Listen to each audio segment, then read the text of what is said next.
Olá, meus amigos, tudo bem com vocês? Nesse vídeo eu quero voltar a falar do STF. Eu tenho invariavelmente feito vídeos falando sobre o STF, principalmente no que diz respeito às interferências que o STF tem feito ao Poder Executivo e ao Poder Legislativo, principalmente no Poder Executivo, ali às vezes anulando alguns atos do Presidente da República e muitas das vezes pedindo explicações absurdas de ações que o Presidente da República às vezes tem feito e o STF tem dado prazo ali de 48 horas para o presidente se explicar sobre os atos que são de competência, inclusive, exclusiva do Executivo. Todos nós nos recordamos de quando o STF barrou a nomeação do Ramagem, para a direção da Polícia Federal. O presidente da República queria nomeá-lo ali como diretor da Polícia Federal e o STF não deixou, sendo que isso é uma competência exclusiva do presidente da República. E nós temos visto, então, várias interferências de lá para cá, desde quando o presidente assumiu, em 2019, em janeiro de 2019, o STF já fez várias ingerências. E agora, com a eleição da nova presidência da Câmara e também a presidência do Senado, com o Rodrigo Pacheco, e lá na Câmara com o Arthur Lira, esses presidentes das casas legislativas, eles estão ali com uma harmonia, digamos assim, com o Poder Executivo, coisa que não existia quando nós tínhamos lá na presidência da Câmara o Rodrigo Maia e na presidência do Senado o Davi Alcolumbre. Então não tinha a harmonia entre os poderes, nem entre o Legislativo com o Executivo e nem entre Judiciário e Executivo. Principalmente esses dois poderes, Legislativo e Judiciário, eles estavam ali sempre fazendo de tudo para prejudicar o Poder Executivo. Com a saída, então, do Alcolumbre e do Maia e com a entrada do Rodrigo Pacheco e do Arthur Lira, parece, pelo menos agora no começo, as coisas parecem ter mudado bastante. E temos, então, os presidentes das casas legislativas se reunindo com o presidente da República, o chefe do Executivo, e dali eles estão conversando sobre as pautas que são necessárias para o Brasil avançar. E isso tem feito com que muitas pessoas da oposição, e inclusive até ministros do STF, tenham ficado ouriçados, todos revoltados, porque eles estão vendo que se o Brasil voltar a crescer, o presidente Jair Bolsonaro pode ser reeleito. E isso para eles é um absurdo. Eles não querem isso de jeito nenhum. E por isso eles tentaram pelo menos nos últimos 2 anos, travar ao máximo as pautas para que o Brasil avance, tipo as reformas, por exemplo, administrativa, tributária, que não saíram do papel. O Rodrigo Maia e o Alcolumbre, eles sentaram em cima ali e não deixaram que essas pautas avançassem. O Rodrigo Maia deixou várias medidas provisórias caducarem e, com isso, foram travando o Brasil. O STF ali tirou do presidente da República o poder de decisão sobre a pandemia, passou para governadores e prefeitos e várias outras ações ali que o STF proibiu o governo federal de fazer. Mas, enfim, nós temos, na organização dos poderes da República, nós temos então esses 3 poderes: Poder Legislativo, Executivo e Judiciário. E esses 3 poderes, eles devem ser harmônicos entre si. Eles devem ser independentes e harmônicos. Independentes, eles não foram nesses 2 últimos anos, porque o STF, como eu disse, não deixou o Poder Executivo fazer aquilo que era de sua competência. Nós também não tivemos, consequentemente, harmonia entre esses poderes. E agora, como eu disse para vocês, pelo menos entre a Casa Legislativa e o Executivo, nós estamos tendo sim uma certa harmonia. E essa independência continua. Muitos estão acusando o presidente de interferir no Legislativo, mas não está interferindo, tanto é que eles estão se reunindo, os presidentes das casas legislativas se reunindo ali com o presidente da República para tratar de assuntos pertinentes ao crescimento do país. Por outro lado, o STF já se manifestou, inclusive, contrário à nomeação da deputada Bia Kicis para presidir a CCJ, a Comissão de Constituição e Justiça da Câmara. E isso também é de competência exclusiva do presidente da Câmara, a nomeação para presidir esse cargo.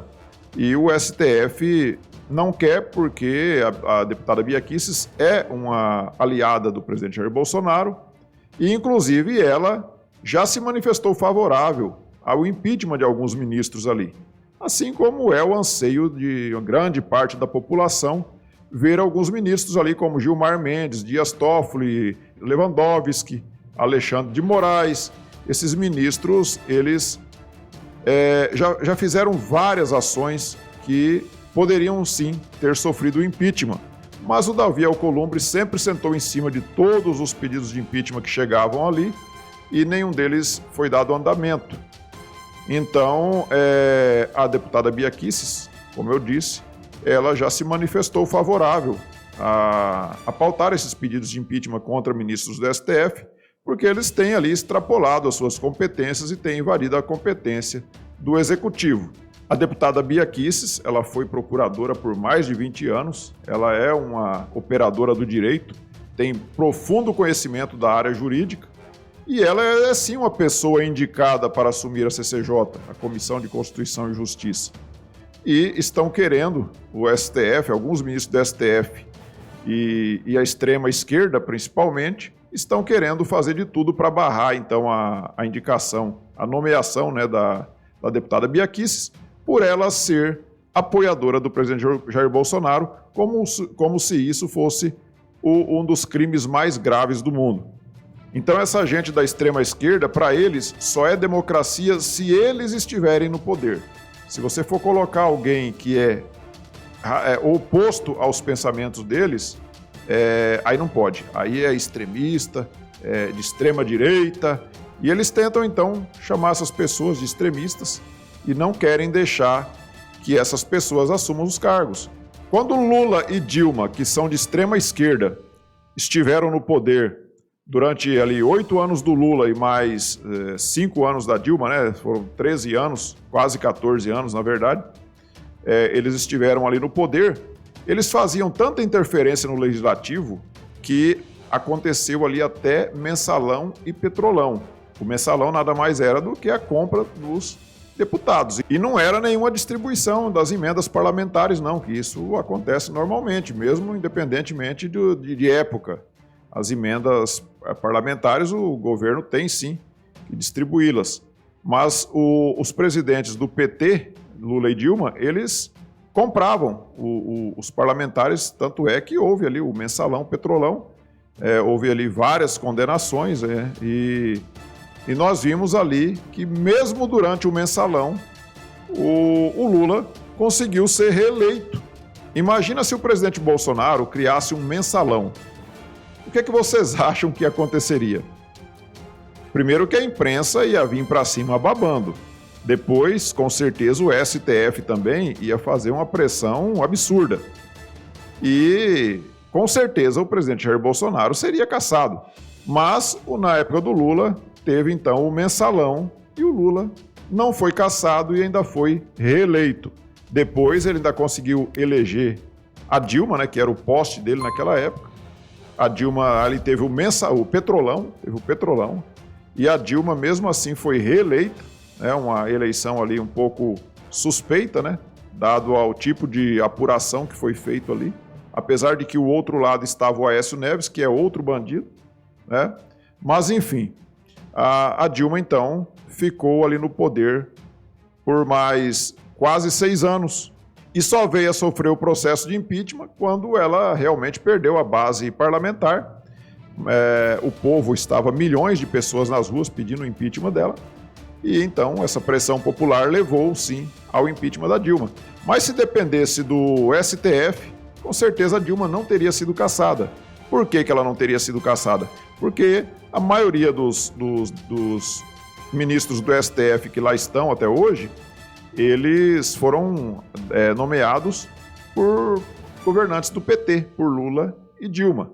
E quando lá eles estavam, eles criaram inclusive a PEC da Bengala, o que foi conhecido popularmente como PEC da Bengala, que foi aumentado de 70 para 75 anos a aposentadoria compulsória. Então os ministros do STF também passaram a se aposentar aos 75 anos, compulsoriamente, ou seja, obrigatoriamente. Antigamente, antes dessa PEC, eles se aposentavam aos 70. A deputada Bia Kicis também tem um projeto que se extingue, então, a PEC da Bengala e a aposentadoria compulsória volte a ser aos 70 anos. E com isso, os ministros do STF se aposentariam mais cedo e o presidente Jair Bolsonaro, durante o seu mandato, se ele for reeleito, ficaria então até 2026, até o final de 2026, ele poderia então nomear ali pelo menos mais uns 4 ou 5 ministros. Então, isso para eles é o maior absurdo. Quando o Lula e a Dilma nomearam a maioria dos ministros e aumentaram em 5 anos a sua estada lá, dando a eles a aposentadoria aos 75 anos, ninguém falou que isso era um absurdo, né? Eles aparelharam então a Suprema Corte e ali aumentaram para mais 5 anos a permanência deles ali, se aposentando só aos 75 anos, e ninguém falava que isso era um absurdo. Agora, se falar em voltar a aposentadoria compulsória para 70 anos, isso é um golpe, isso é um absurdo, é um golpe. Querem fazer com que o Bolsonaro nomeie ministros mais do que ele já tem direito de nomear. Então, na verdade, não é nenhum golpe. Golpe foi o que eles fizeram. Todos nós sabemos que o Lula já foi condenado em segunda instância, ele foi condenado pelo juiz Sérgio Moro e depois ele foi condenado pelo TRF4. E ele já foi condenado, inclusive, em 2 processos. É o processo lá do sítio de Atibaia, que tem um monte de provas, né? Teve vários delatores que devolveram uma soma de bilhões de reais. Tem também o processo lá do Triplex, que também tem um monte de provas. Tem contratos rasurados, tem fotos do Lula lá com o Léo Pinheiro dentro do apartamento e tantas outras provas ali no processo. Mas o Gilmar Mendes vem e dá uma declaração dizendo que o Lula tem que ter um julgamento justo. Ou seja, julgamento justo para essa gente é quando o bandido é absolvido. Se o bandido for condenado, o julgamento não foi justo. Então todos sabemos que o Lula foi sim o chefe daquela quadrilha, né? Que teve ali o Mensalão e depois o Petrolão. O Lula foi o chefe dessas 2 quadrilhas, que na verdade os componentes não diferenciavam muito, né? Tinha muita gente ali que era da mesma turma do Mensalão e continuou ali no Petrolão. Mas enfim, o Lula era o chefe e foi comprovado isso, o Lula foi condenado e o STF soltou o Lula, que já estava condenado em 2 processos. E agora o Gilmar Mendes ainda fala em que o Lula merece um julgamento justo, ou seja, que ele seja absolvido. Na verdade, eu até torço para que o Lula seja realmente absolvido, porque fica aquela falácia de que o Lula foi tirado, tiraram o Lula do processo eleitoral. O Lula era favorito a ganhar as eleições em 2018. Quem falou para vocês que o Lula era favorito? Quem disse que o Lula tinha condições de ganhar do Bolsonaro naquela época? Jamais o Lula tinha condições, não tinha nenhuma condição de ganhar do Bolsonaro. Eles têm que agradecer ao fato dele ter sido preso e ter ficado inelegível, porque senão o que ia acontecer? O Lula, como ele não é bobo nem nada, ele ia ter que inventar uma outra desculpa para não ser candidato, porque ele sabia que ia perder e ele não seria candidato. Assim como se o STF agora fizer, como o Gilmar Mendes está propondo, um julgamento justo, ou seja, anular os processos do ex-presidiário Luiz Inácio, com certeza o Lula não será candidato. Pode escrever o que eu estou falando, o Lula não será candidato. Eu gostaria muito que o STF fizesse mesmo isso. Cancelasse, anulasse todos os processos do Lula e dissesse agora você não é mais ficha suja, pode se candidatar.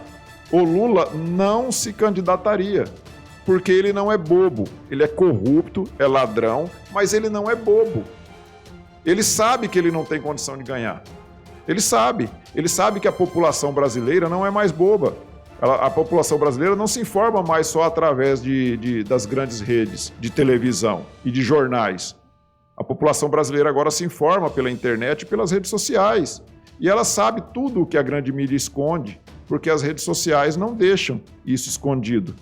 E digo mais, eu acho que agora com essa nova composição lá dos presidentes das casas legislativas, nós teremos sim o voto auditável, ou seja, o voto com a urna eletrônica e o voto impresso ao lado, caindo ali numa urna física.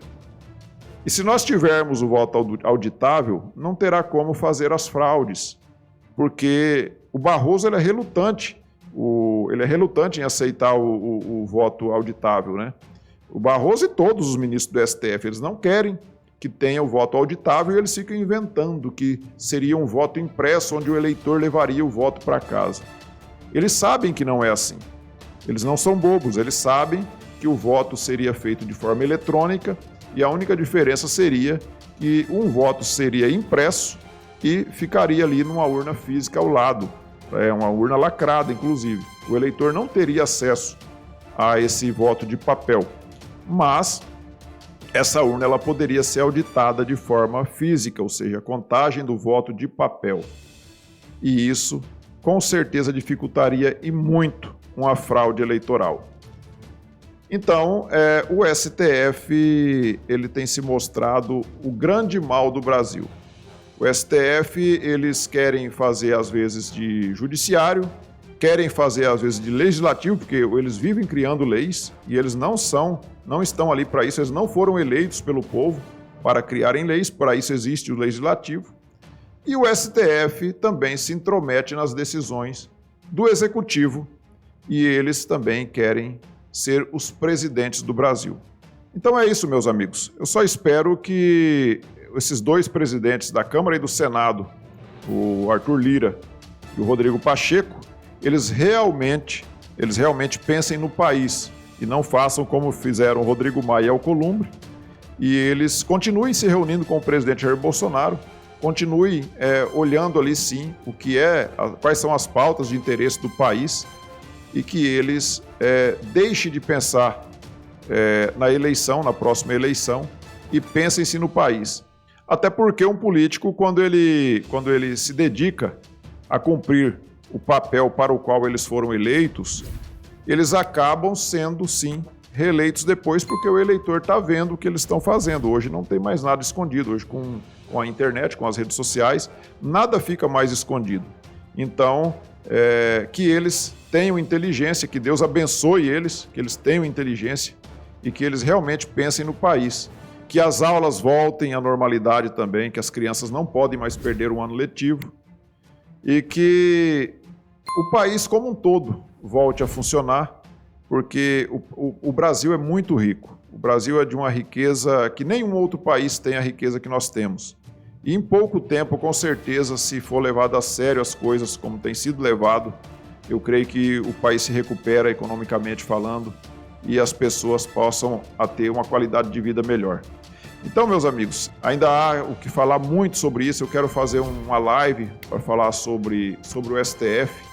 É um assunto que rende muito, que tem muito que ser dito. E não tem como às vezes a gente quer resumir aqui o vídeo, mas acaba se estendendo um pouco. Então, eu peço desculpa por ter prolongado um pouco aqui. E quando eu for fazer a live, eu vou deixar avisado aqui para vocês, para que nós possamos ficar aqui umas 2 horas falando sobre o STF, porque realmente o STF é o mal maior do nosso país. Bom, meus amigos, então fiquem todos com Deus e tenham um dia abençoado.